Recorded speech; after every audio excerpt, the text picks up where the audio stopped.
They've been to the American League Championship Series 6 times in a row, and they have 4 pennants to show for it. 100-win teams were dropping like flies in October, but Houston went through to the Fall Classic. How do they do that? Keep watching as we explore how the Houston Astros just keep going and going and going, no matter how chaotic the MLB postseason is. First up, Houston's amazing consistency. Consistency is one thing. Achieving the kind of consistency Houston has shown for the past 6 years, and that with a whole different group of players than the crowd who began the run for them, is quite something else. The only players held over from the 2017 Astro champions are Lance McCullers Jr., Justin Verlander, Yuli Gurriel, Alex Bregman, and Jose Altuve. That's a great core, but the whole gang around them has changed. Everything in the postseason seems to be fluky. Randomness happens in this postseason format. Yes, and teams win during the playoffs usually because of an airtight bullpen and a hot hitter or 3. The hard thing is to predict in advance which team will go hot. 30 days ago, nobody would have thought it would be the Phillies bullpen that would surface as dominant. Nobody had Rhys, Hoskins, and Harrison Bader pegged in the homers lead during the playoffs. But just maybe everything hasn't been Halloweenish or surprising during the postseason. There is only one retort necessary for every soul who wants to defend the 100-win Los Angeles Dodgers, New York Mets, and Atlanta Braves for their early exits. And the same word applies to those who want to complain about the format's unfairness. And that word simply is Astros. Coming up in a moment, a look at the past decade of Astros success. Now, the most remarkable streak by the Astros. The question is, how have they done it? Sure, we'll dig into that a bit, but with the full understanding that we probably won't find a formula that will fully explain any of it. It won't shed full light on Houston's run, nor will it predict the outcome of the playoff series. Face it, if these kinds of formulas did exist, the front offices of the Dodgers, Tampa Bay Rays, or any of the other smart thinkers and in-house strategy gurus in baseball would have found them by now. So we'll look at things more generally, examine some of the Astro traits, and also the team habits that proved most successful when playoff time came, and the points at which these intersect shed some light on their magic blueprint. So, let's journey back over the past decade. During the period from 2013 up to 2022, Houston was still rebuilding, and it would be fair to call it the Dodgers-Astros era. During that time, the Dodgers had 931 regular season wins, and, for the record, that was 73 more than any other team. On their heels were the St. Louis Cardinals, the Cleveland Guardians, New York Yankees, and the Astros. All of these teams hung out in the same neighborhood, with 832 wins up to 858 wins. The Rays and the Boston Red Sox also topped 800 aggregate wins. The Dodgers made it to the playoffs every season for the decade, and the Cardinals, Yankees, and Astros each have 7 appearances in the postseason. 53 playoff wins put the Dodgers in the lead, but only barely. Houston has 52, and the Dodgers had 3 more opportunities. In playoff games, LA is at 53 and 47, and Houston is at 52 and 34. In third, by quite a distance mind you, is Boston with 29 wins during this period. But they won't complain, they're the only team to take more than 1 title in this window. The best differential over the past 10 years also belongs to Houston, with .500 in playoff games. No single team is even close. But bear in mind, playoff winning is not about winning individual games. It's about a series victory, and in that regard, Houston dominates. As a part of their magic, the Astros maintain their strikeout rate. More on that coming up. Keep watching. Okay, so what is it the Astros do exactly? To try to pinpoint one single explanation for the Astros' success would be to tumble down a very dark rabbit hole, but it's worth standing still with a few of the things they've done really well in this run. The roster may have turned over, but these specifics remained constant. Firstly, the top 10 offense unit they generally fielded had a park-adjusted scoring total with an 8th or better ranking for every full season since 2015. 3 true outcomes baseball has proliferated in the current year majors, but the Astros offenses kept on standing out because of their differently balanced skill sets. In walk rate, Houston has been in the top 5 a few times, and they've been more middle class than elite in this trait. The same is true for homers. Even though the long ball played a role, it never managed to fully explain the Houston offense. But the most persistent of all the Houston offense traits over the past decade has been their unwavering ability to get the bat and ball to connect and their astonishing strike zone control. Then, the strikeout rate. In each season from 2017, Astros hitters have managed to finish at the top, or in second place as far as the strikeout rate is concerned. And, as a measure of strike zone command, strikeout rate minus walk rate, first or second place has belonged to the Astros too in all 6 seasons of the ALCS. That's except for the 2020 season, which was shortened. The Astros numbers have comfortably swayed to and fro in every season, but strike zone control never wavered, and they always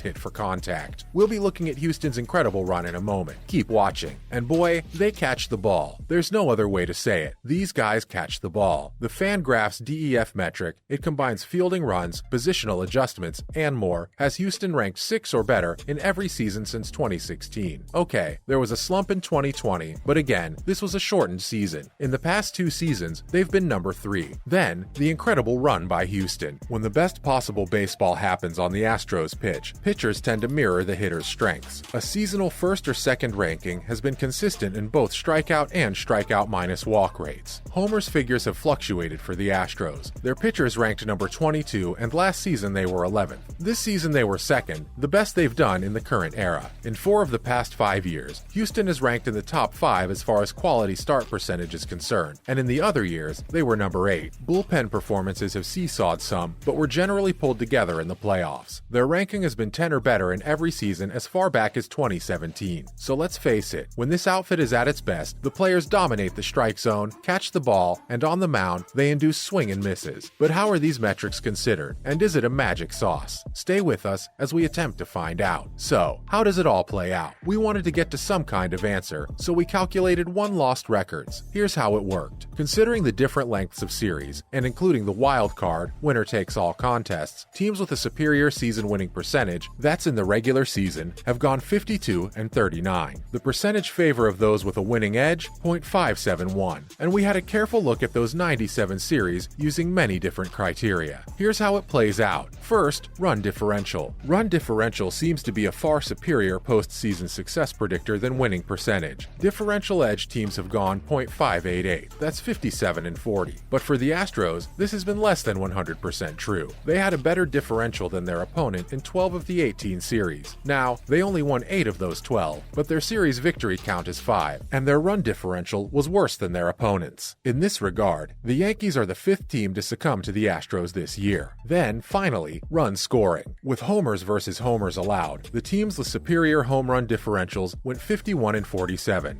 That's .526. So when you look at it carefully, there's some predictive treasure in that measure. But park-adjusted scoring would probably be your better bet. Offenses that score higher have gone .598. That's 58 and 39. And, as far as playoff series wins are concerned, it's a better predictor than even run differential. When comparing playoff and regular season scoring rates, generally teams lose more offense than pitching. The average playoff team lost around 0.81 runs per game against their regular season figure. But the teams that best retain even a semblance of a scoring rate achieved in the regular season are better off in the playoffs. Another solid predictor, by the way, is run prevention, but it's not as reliable. In the playoff series, the Astros went 9 and 3 when they played teams they outscored in the regular season. The World Series losses in 2021 and 2019 against the Braves and the Nationals, respectively, were the exceptions. And then there was the ALDS loss to Kansas City in 2015, of course. Command at the plate, strike zone command, missing bats on the mound, these have all been prevalent with the Astros. It's not a secret sauce, and while it produces results for Houston, it may not do so for everyone. Astros' success probably boils down to one thing only: their ability to maximize their opportunities in the postseason chaos. And you certainly don't need to examine the metrics to realize this. With that, we end this video. Please keep a lookout for our next upload.